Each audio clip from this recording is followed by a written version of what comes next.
तो हेलो दोस्तों, कैसे हैं आप सभी का स्वागत है मेरे नॉलेज एरिया में। जैसा कि आप सभी जानते हैं कि हमारा जब भी कोई वीडियो आता है तो वो ऑफिशियल नोटिफिकेशन पर आधारित रहता है, ताकि हम आप सभी को सिर्फ और सिर्फ ऑथेंटिक जानकारी मिल सके। तो चलिए, इस नोटिफिकेशन के माध्यम से हम आपको सभी महत्वपूर्ण जानकारी देने की कोशिश करेंगे, जिसमें हम देखेंगे कि आवेदन की जो प्रक्रिया कब से कब तक रहने वाली है, आवेदन के लिए क्वालिफिकेशन क्या रहने वाली है, एज लिमिट क्या है, आवेदन की फीस कितनी रहने वाली है, साथ साथ हम सिलेबस की भी बात करेंगे, रिलैक्सेशन की एज रिलैक्सेशन की बात करेंगे और साथ में साथ वेतन की भी बात करेंगे। और हाँ, एक बात, अगर आप इस चैनल पर नए हैं तो इस चैनल को सब्सक्राइब करके वीडियो को लाइक ज़रूर कर दीजिएगा, और ये वीडियो अच्छा लगे तो अपने दोस्तों को भी शेयर कर दीजिएगा, ताकि इस वैकेंसीज के बारे में उनको भी जानकारी मिल सके। तो चलिए दोस्तों, जैसा कि आप सभी जानते हैं कि जब से बिहार लोक सेवा आयोग को जो है टीचर बनने का काम सौंपा गया है, तब से हमारे मन में एक ही विचार आता है कि काश हम बीएड या डीएलएड कर लिए होते, तो हम भी किसी स्कूल में शिक्षक के पद पर या शिक्षक के लिए तैयारी करते हैं। आज उसी समस्याओं को देखते हुए बिहार सरकार ने यानी बीपीएससी लोक का बिहार लोक सेवा आयोग ने जो है प्राइमरी टीचर की भर्ती को लेकर ये नोटिफिकेशन निकाली है, जिसमें हम पूरी संपूर्ण जानकारी को देखने की कोशिश करेंगे। तो चलिए, यहाँ आप देखेंगे कि ये ऑफिशियल नोटिफिकेशन है जो कि बिहार लोक सेवा द्वारा निकाली गई है। अगर यदि हम विज्ञापन संख्या की बात करें तो यहाँ पर देखेंगे 27/2025 शिक्षा विभाग बिहार के अंतर्गत सहायक शिक्षा विकास पदाधिकारी के कुल 935 पदों पर ये जो है नियुक्तियां निकाली गई है, यानी कि AE/DEO के तहत वैकेंसी है। यहाँ देखेंगे कि रिक्त पदों पर नियुक्ति हेतु सुयोग्य भारतीय उम्मीदवार से विहित प्रपत्र में आवेदन जो है ऑनलाइन आमंत्रित किए जाते हैं, और ऑनलाइन आवेदन भरने हेतु विस्तृत दिशा निर्देश आयोग के वेबसाइट जो है www.bpsc.bihar.gov.in पर प्रदर्शित है। तो चलिए हम इस रिक्त पदों की कोटिवार विवरणी को पहले देखने की कोशिश करते हैं कि किन कोटि के लिए कितने अनुमान सीटों की संख्या रखी गई है। यहाँ पे हम देखेंगे कि आरक्षित सीटों की संख्या जो है 935 रखी गई, आर्थिक रूप से कमजोर वर्ग के लिए जो है 93 रखी गई है, अनुसूचित जाति के लिए 150, अनुसूचित जनजाति के लिए 10, अत्यंत पिछड़ा वर्ग के लिए 168 सीटें रखी गई, पिछड़ा वर्ग के लिए 112 और पिछड़े वर्ग की महिलाओं के लिए जो है 28 सीटें रखी गई है। यानी कि कुल मिलाकर बात करें तो टोटल सीटों की संख्या 935 है। अगर यदि हम इसकी वेतनमान की बात करें तो यहाँ देखेंगे प्रारंभिक वेतन स्तर जो है 5 रहने वाली है, वेतन स्तर 5, जो कि इसमें जो है मूल वेतन जो है 29,200 से स्टार्ट होंगे, और ये जो वेतन है ये समान नहीं है। आने वाले समय में समय समय पर किए जाने परिवर्तन के अनुसार इसमें वेतन में वृद्धि भी की जाएगी। अगर यदि मुख्य बात की हम बात करें तो शैक्षणिक योग्यता की बात करें कि क्या हम बीएड या डीएलएड करके तभी करेंगे तभी शिक्षक बन पाएंगे? नहीं। अगर आपने सिर्फ ग्रेजुएशन पास किया है तो आप शिक्षक बनने के लिए तैयार हैं। यहाँ पे आप देखेंगे कि शैक्षणिक योग्यता से की बात करें तो किसी भी मान्यता प्राप्त विश्वविद्यालय से स्नातक या समकक्ष होना अनिवार्य है। अगर यदि आप ग्रेजुएशन कर चुके हैं या ग्रेजुएशन कर रहे हैं तो भी आप इस फॉर्म को भरने के लिए एलिजिबल हैं। अगर यदि इसकी उम्र सीमा की बात करें तो यहाँ पे आप देखेंगे कि आपका उम्र जो है न्यूनतम 21 साल, अधिकतम जो है अनारक्षित वर्ग के लिए 37 वर्ष और पुरुष वर्ग के लिए अत्यंत पिछड़ा वर्ग महिला पुरुष के लिए 40 वर्ष और अनुसूचित जनजाति एवं अनुसूचित जाति के लिए 42 वर्ष की एज रिलैक्सेशन की बात रखी गई।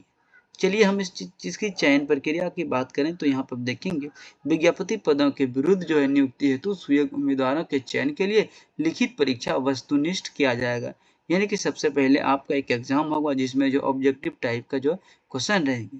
तो चलिए हम इस परीक्षा की जो है एग्जाम की परीक्षा प्रकृति की बात करें तो यहाँ पर देखेंगे कि समान भाषा विषय भाग अंग्रेजी 3 की जो है वस्तुनिष्ठ प्रश्न रहेंगे, और भाग 2 में समान हिंदी यानी कि 30 नंबर अंग्रेजी की और 70 नंबर इंग्लिश की जो है एग्जाम होने वाली है।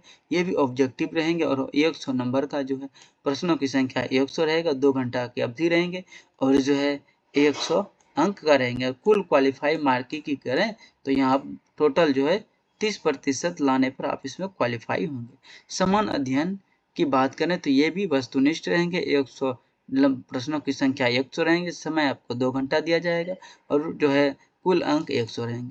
इसी प्रकार समान योग्यता की बात करें तो जनरल एप्टीट्यूड की बात करें तो ये भी ऑब्जेक्टिव टाइप का रहेगा, 2 घंटा समय मिलेगा और कुल अंक आपका 100 रहेंगे। अगर यदि प्रश्नों की निगेटिव मार्किंग की बात करें तो यहाँ पर देखेंगे कि 1/3 रखी गई है निगेटिव मार्किंग। 3 गलत पर आपका 1 सही अंक जो है काट लिया जाएगा। अगर इस समान भाषा अंग्रेजी एवं समान हिंदी में होंगे और क्वालिफाइंग होंगे, जिसमें प्रत्येक में से न्यूनतम 30% अंक प्राप्त करना सभी विद्यार्थी को आवश्यक हो। अगर यदि हम पाठ्यक्रम की बात करें तो यहाँ हम देखेंगे कि समान भाषा की बात करें तो इसमें समान हिंदी एवं अंग्रेजी जो है आपका एग्जाम दोनों में रहने वाली है। हिंदी अंग्रेजी दोनों विषय का एग्जाम रहने वाली है। समान अध्ययन अगले की बात करें तो हम देखेंगे कि समान विज्ञान राष्ट्रीय तथा अंतर्राष्ट्रीय महत्व, समसामयिक घटना, भारत तथा इतिहास, बिहार के इतिहास की प्रमुख विशेषताएं, समान भूगोल, बिहार के प्रमुख भौगोलिक प्रभाव तथा यहाँ की महत्वपूर्ण नदियां, भारत की राज्य व्यवस्था और जो है आर्थिक व्यवस्था, आजादी के पश्चात भारत की अर्थव्यवस्था के प्रमुख परिवर्तन तथा भारत के राष्ट्रीय आंदोलन तथा इसमें बिहार में इस भी रहने वाली है। तो चलिए समान योग्यता की बात करें, इसमें जनरल एप्टीट्यूड की बात करें, संख्या पद्धति, प्रश्न पूर्ण संख्याओं का आकलन, दशमलव एवं भिन्न के बीच परस्पर संबंध, मूल एवं अंकगणित संक्रियाएं, प्रतिशत, अनुपात तथा वैसे आप यहाँ पर अपने अकॉर्डिंग इस नोटिफिकेशन को हम इस टेलीग्राम के माध्यम से हम आपको प्रोवाइड कर देंगे। आप अपने से इस सिलेबस को और अच्छे से अपने अकॉर्डिंग सभी नोटिस को देखने की कोशिश कर सकते हैं। तो चलिए आगे हम और भी कुछ आरक्षण की बात करें तो आरक्षण में हम देखते हैं कि जो ऑनलाइन आवेदन पत्र में इंगित कॉलम के अनुसार जो दावा नहीं करेंगे उनको आरक्षण का लाभ नहीं मिलेगा। जो आरक्षण का लाभ उन्हीं उम्मीदवारों को मिलेगा जो अस्थायी निवास बिहार के हैं। अर्थात यहाँ पे देखेंगे अनुसूचित जाति व अनुसूचित जनजाति के निम्नलिखित प्रमाण पत्रों की बात करें तो हम यहाँ देखेंगे, चलिए हम प्रमाण पत्र की बात करें तो हम देखेंगे अनुसूचित जनजाति के लिए जाति प्रमाण पत्र, मूल अस्थायी प्रमाण पत्र लगाना अनिवार्य होगा। अत्यंत वर्ग एवं अत्यंत पिछड़ा वर्ग के क्रीमी लेयर सहित अन्य सहित प्रमाण पत्र जमा करना अनिवार्य होगा। अगर यदि आगे हम कुछ में इस और भी देखने की कोशिश करेंगे, हम देखेंगे कि ऑनलाइन आवेदन भरने का जो प्रक्रिया है वो जो है उसमें क्या क्या डॉक्यूमेंट्स लगेंगे उसके बारे में देखते हैं। यहाँ पे देखेंगे मैट्रिक का प्रमाण पत्र, स्नातक या समकक्ष का प्रमाण पत्र, स्नातक या समकक्ष का अंक पत्र एवं पिछड़ा वर्ग में अत्यंत पिछड़ा वर्ग है, यानी कि आप क्रीमी लेयर से हैं तो आपको जो है अपने कैटेगरी के अनुसार आपका क्रीमी लेयर प्रमाण पत्र लगाना अनिवार्य होगा। तो चलिए अगर आप स्वतंत्रता सेनानी के नेता पता पत्नी से विलम्ब करते हैं तो आपको जो है उसका जो पदाधिकारी द्वारा जो सर्टिफिकेट बनता है उनको लगाना अनिवार्य होगा। अगर यदि आप दिव्यांग कोटि से आते हैं आपका जो है दिव्यांग सर्टिफिकेट लगाना बहुत ही अनिवार्य होगा। पहचान पत्र आपको फोटो युक्त जैसा कि आवेदन में दावा किया हो, हाल ही का खींचा हुआ 4 पासपोर्ट साइज फोटो अनिवार्य होगा और लिखित परीक्षा हेतु भरे गए ऑनलाइन आवेदन पत्र की प्रति लगाना अनिवार्य। शुल्क की बात करने को प्रत्येक सभी विद्यार्थी को जो 100 रुपया जो है शुल्क लगेंगे। अगर यदि आपने आधार द्वारा कुछ उसमें आधार अंकित नहीं किया है तो बायोमेट्रिक के तौर पे आपको जो है 200 रुपया शुल्क रहेंगे। मुख्य बात की हम बात करें तो हम देखते हैं कि ऑनलाइन आप प्रारंभ की तिथि जो 27 अगस्त से स्टार्ट हो चुकी है और आपका जो है अंतिम तिथि आवेदन भरने की है जो हम देख सकते हैं कि 26 सितंबर 2025। अभी भी आपके पास अच्छा खासा समय है, जल्द से जल्द जाइए और फॉर्म को भरने की कोशिश करिए।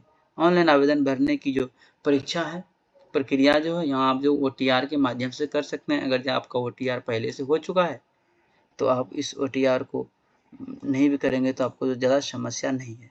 तो चलिए दोस्तों तब तक के लिए इतना ही। जय हिंद, जय भारत। मिलते हैं।